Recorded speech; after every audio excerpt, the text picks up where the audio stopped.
So now I'm going to talk to you about adding skin tone to your person. So you should have colored all of your background and everything that's not your skin. So now I want you to start thinking about your skin. Crayola makes a whole bunch of colored pencils that are specifically designed to be skin tone. Like this one is even called tan. But they look kind of flat when you use them. A way to make your color stand out a little bit more, pop a little bit more, is to use these colors plus brown. So use these colors to make your skin tone by building up light layers. I want to show you first. We're going to always start with the lightest color. So yellow. I'm going to do a light, super light layer of yellow. Like this up here is too dark, and you can barely see this down here. So super light color layer of yellow. And then for the pink and the orange, some people have a more orange undertone of their skin and some people have a more pink undertone. If you look at my hand, I'm a little bit more pink than I am orange. So I'm going to take the pink and I'm going to do very light layer right on top. I'm not putting any pressure down on the pencil at all. It's just the weight of the pencil going across the paper. And I actually, because I'm looking at this and I can compare it, I don't think I need any red. So I'm going to go right into the brown and just darken it up a little bit.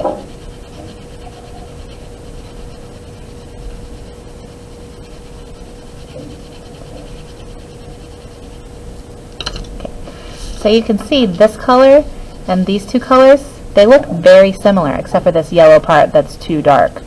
But this one, if you look at it without being on camera, so if you see it in real life, you could tell that it just looks more deep. It looks more rich. So that's what we want to have.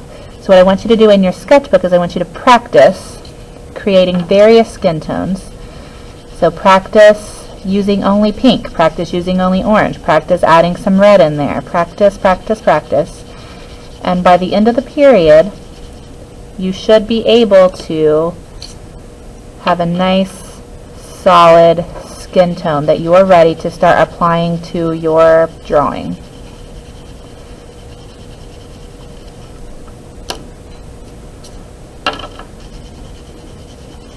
So what I don't want you to do is I don't want you to start out coloring dark, because this is what it's going to look like if you color dark.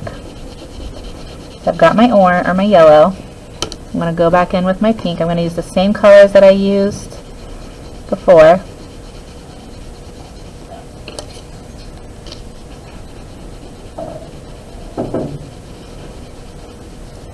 That looks nothing like these two.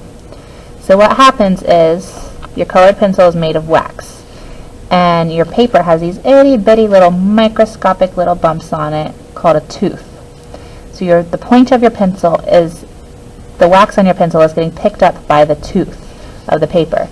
So when you color lightly, the tooth is still there and the wax is just coming off very small amounts.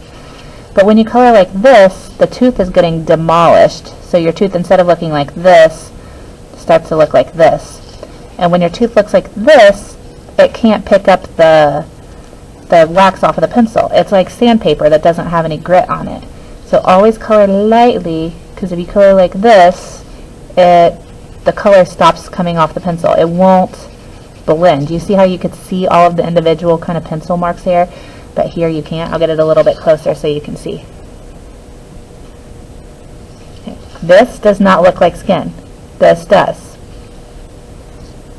Also, when you go to color your person, you should kind of color in the direction of the person's object, whatever it is you're drawing. So if I'm coloring my cheek, I'm not going to color straight up and down.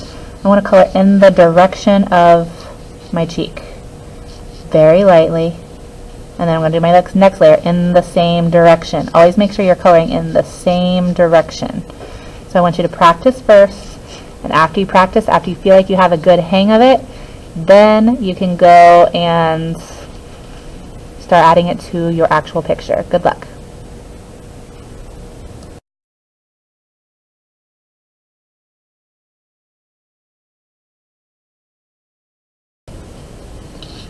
Okay, so I have my skin tone on my face. You can see it's built up of the different layers. Now if your skin is darker than mine, which it may be, you're either going to keep going with your brown and keep adding more and more brown layers, or you can find darker browns and you can start adding maybe even some purples and blues in there. So now you can see I have the face done, like quote done, but it still looks pretty flat. So what we're going to do is we're going to add some shadows to make it look more round. So I'm going to look at my picture of myself and I could see the places where I have shadows. So kind of here, underneath of my nose, in my eye area. So those are the 8 places that I'm going to take my brown.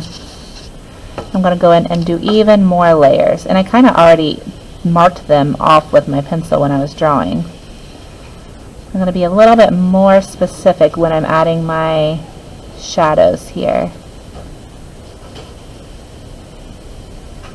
Always make sure you're blending, and the way that I blend is I take my pencil and I make little tiny little marks, little hatch marks to blend out.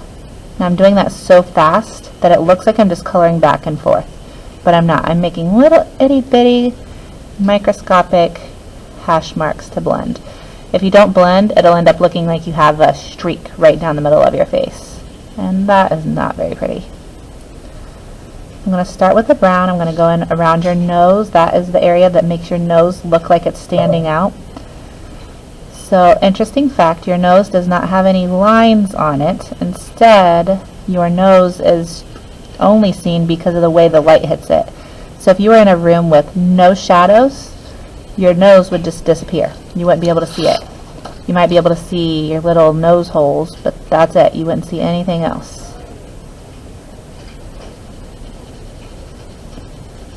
So I'm only going to work on this area around my nose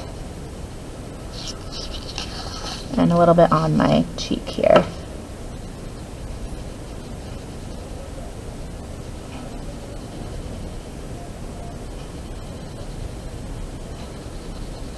I can see the shadow kind of comes this shape.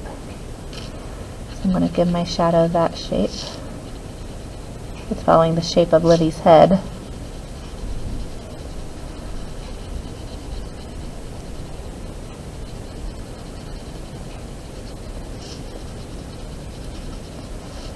Okay, so for on my face, I could stop here and be perfectly happy and be fine with it. But I'm not going to, because I want to see even more depth. So what I'm going to do is I'm going to get my dark colors. I'm going to get my purples and my blues. Okay. And I'm going to go in, and I'm going to ever so lightly, I don't want it to actually look purple or blue, but when I'm going to layer these colors on top, they're going to mix with the orange that's in my skin tone and create even darker shadows that have much better depth than if I were to use black or if I were to keep using brown.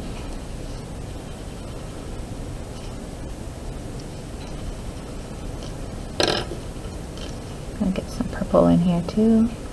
That blue is a little bit harsh.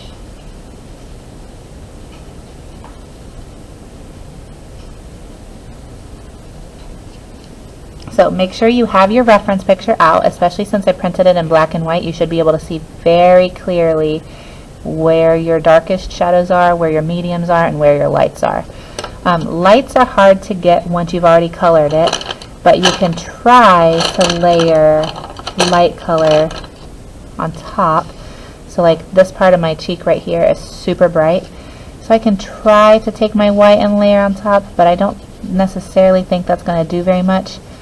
Usually what I'll do is I'll layer some white on top, and then I'll just make sure the shadows around it are just a smidge darker than I need them to be, so it makes this part look brighter. So if this part's darker, this part's going to look brighter.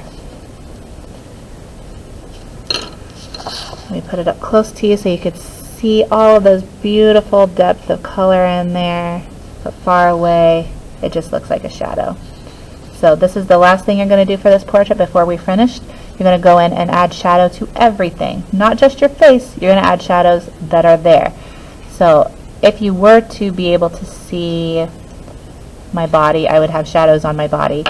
Livy's going to have shadows on her neck. I'm going to make sure I go in there and add all of those shadows so that it looks like it has form. It looks like it's three-dimensional.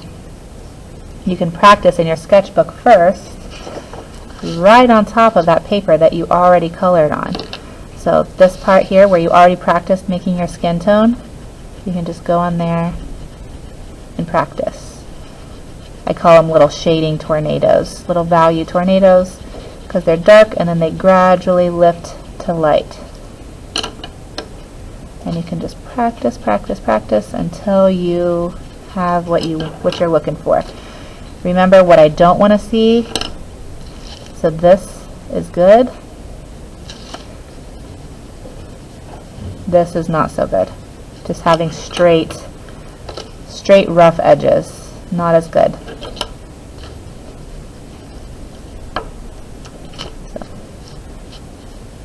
not good. Okay, get out your sketchbook and practice, and then once you're satisfied with it, you can go ahead and add the value to your portrait. When you're finished, make sure you photograph it, load it to Artsonia, then fill out the rubric and put it in the tray by the door for your class.